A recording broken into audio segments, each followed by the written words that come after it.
శివాయ గురవే నమః. శివాయ గురవే నమః.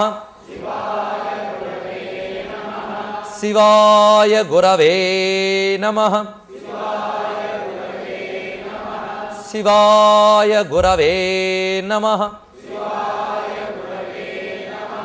శ్రీమాత్రే నమః. శ్రీమాత్రే నమః. శ్రీమాత్రే నమః. శ్రీ విష్ణు రూపాయ నమః శివాయ. శ్రీ విష్ణు రూపాయ నమః శివాయ. శ్రీ విష్ణు రూపాయ నమః శివాయ. శరవణ భవ శరవణ భవ శరవణ భవ పాహి మాం. శరవణ భవ శరవణ భవ శరవణ భవ రక్ష మాం. శరవణ భవ శరవణ భవ శరవణ భవ పాహి మాం. శరవణ భవ శరవణ భవ శరవణ భవ రక్ష మాం. శరవణ భవ శరవణ భవ శరవణ భవ పాహి మాం.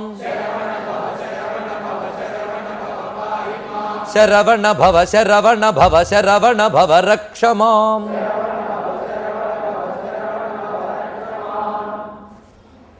నమో మహద్భ్యో ఋషిభ్యో గురుభ్యో నమః.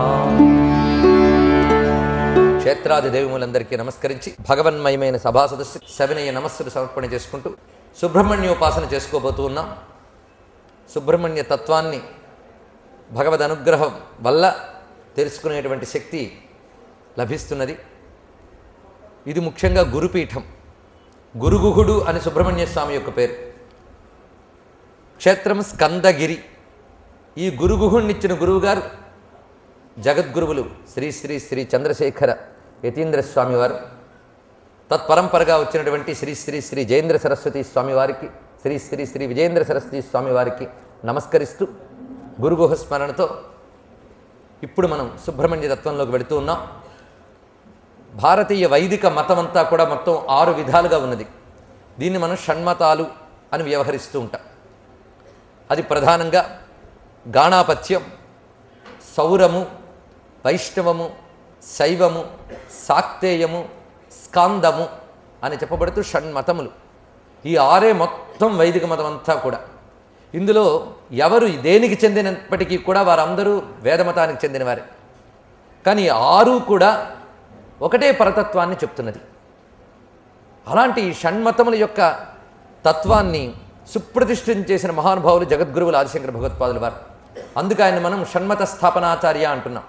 అయితే షణ్మతాల్ని ఈయన సుప్రతిష్ఠితం చేసేరే కానీ కొత్తగా తీసుకురాలేదు ఆయన. ఇది ఉన్నదే, వేదాలయందు ఉన్నటువంటిది. వైదిక దేవతారాధన ఈ 6 విధములైనటువంటి విభాగములుగా ఉన్నది మనకి. ఈ మొత్తంగా ఉన్నటువంటి ఈ తత్వం నుంచే ఏ తత్వమైనా వచ్చింది మనకి. వైష్ణవంలో రామోపాసన ఉండొచ్చు, కృష్ణోపాసన ఉండొచ్చు, నృసింహోపాసన ఉండొచ్చు. కానీ అన్నీ కూడా విష్ణుతత్వంలోకి వస్తాయి. అలాగే శివోపాసనలో ఎన్నో రకాలు, శక్తి ఉపాసనలో ఎన్నో రకాలు, గణపతి ఉపాసనలో చాలా ఉన్నాయి. చింతామణి గణపతి, లక్ష్మీ గణపతి, ఇలా ఒక్కొక్క ఉపాసనలో బహు భేదములు ఉన్నప్పటికీ మొత్తంగా మన వైదిక హైందవ మతాన్ని 6 విధములుగా విభజించవచ్చు. ఇది విభజనే తప్ప వేర్పాటు మాత్రం కాదు. ఈ 6టిని విడదీయడం మాత్రం కుదరదు. ఈ 6 కలిసి ఒకే వేద హృదయాన్ని తెలియజేస్తాయి. అందుకు శంకరులు 6టిని పూజించాలని చెప్పారు. 6టిలో ఏదో ఒక్కటి కాకుండా 6టిని పూజించండి అన్నారు. అయితే మరి ఇష్టదైవం ఉంటుంది కదండి అంటే ఉండొచ్చు. ఇష్టదైవాన్ని ప్రధానంగా పెట్టుకుని మిగిలిన 5టిని ఆ ప్రక్కనే పెట్టి ఆరాధించండి అని షణ్మత స్థాపన చేశారు గురువుగారు. కనుక మనం ఆ షణ్మతాల్లో సుబ్రహ్మణ్య మతం లేదా స్కాంద మతం అని చెప్పుకునే విషయంపైకు వెళుతూ ఉన్నాం. ఈ స్కాందం గురించి మనకి వేదోకిల ధర్మమూలో అన్నట్లుగా వేదమునందే మూలాలు మనకు లభిస్తూ ఉన్నాయి. దాని ఉపాసనా మార్గంలో మంత్రశాస్త్రం చాలా విషయాలు చెప్తున్నది సుబ్రహ్మణ్య ఉపాసనకు సంబంధించి. ఆ తర్వాత సుబ్రహ్మణ్యుని యొక్క చరిత్ర ఎక్కడెక్కడ లభిస్తున్నది అని పరిశీలిస్తే పురాణములన్నిటి యందు సుబ్రహ్మణ్య చరిత్ర ఉన్నది. వ్యాస భగవానుడు అందించిన పురాణముల యందంతా కూడా ఉన్నది. ప్రత్యేకించి సుబ్రహ్మణ్య స్వామి పేరు మీద పురాణం ఉంది. అదే స్కాంద పురాణము అని చెప్పబడుతూ విస్తృతమైన గ్రంథం. మొత్తంగా ఉన్నటువంటి పురాణ సంఖ్య 4 లక్షలైతే, 18 పురాణాల సంఖ్య కలిపితే 4 లక్షలైతే, స్కాందం 1 లక్ష శ్లోకాలట. అంత విస్తారమైనటువంటి గ్రంథం స్కాందం. ఆ స్కాందంలో సంహితులుగా విభజించినటువంటి ఒక పురాణము, ఖండములుగా విభజించిన మరో పురాణము, 2 విధములుగా లభిస్తున్న స్కాందం మనకి. సంహితలు, ఖండములోని ఈ సంహితా సంబంధమైన స్కాందంలోని ఖండ